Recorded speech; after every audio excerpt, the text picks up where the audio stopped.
Oh yes, magluto na tayo mga beshi. Yan nga, ang aking iluluto, ang aking tilapia. Oh.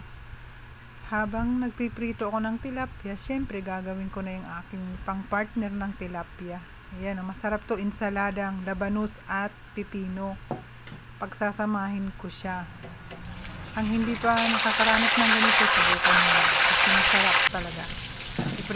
Ipa-partner natin sa pritong, kahit anong pritong ulam, mapa isda man o mapa karne.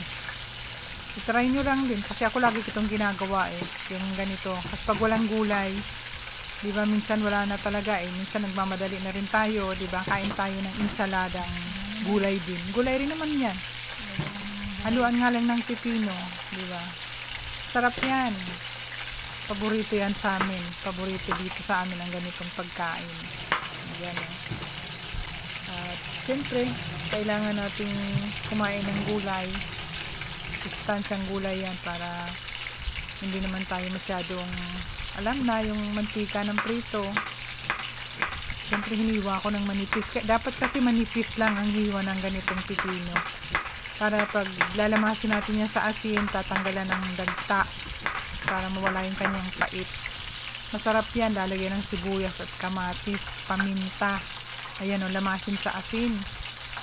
Hanggat kaya yung palabasin yung kanyang dagta, palabasin nyo para mas masarap. Ayan na, labas na. At syempre, lalagay ko siya sa isang lalagyan. Doon ko siya paghalu-haluin.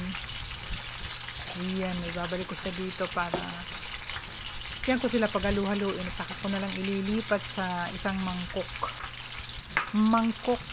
Ayan naman ang aking pipino. Pagsama-samahin ko na yan. Yan ay salad. Salad na gulay, pipino at labanus. May kamatis at dahil nga masyadong malaki kaya hindi ako ng isa pa. Ayan ang aking kamatis. Baliktarin ko muna para diba? Para hindi masunog. Diba? Ang galing. Ganitong style ng paggawa ng pagkain mas mabilis. Yan double time ba ang tawag dyan. Ayun na nga, syempre ang sibuyas kailangan maliliit din para hindi naman masyadong maanghang.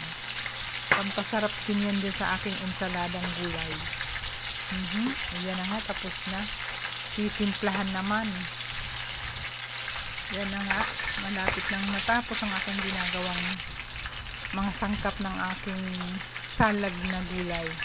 May kalamansi yan para mas masarap. At yan na nga ang aking finished product. Ayan diba? Ang sarap na. Kakain na. Kakain na tayo para bonggang-bongga.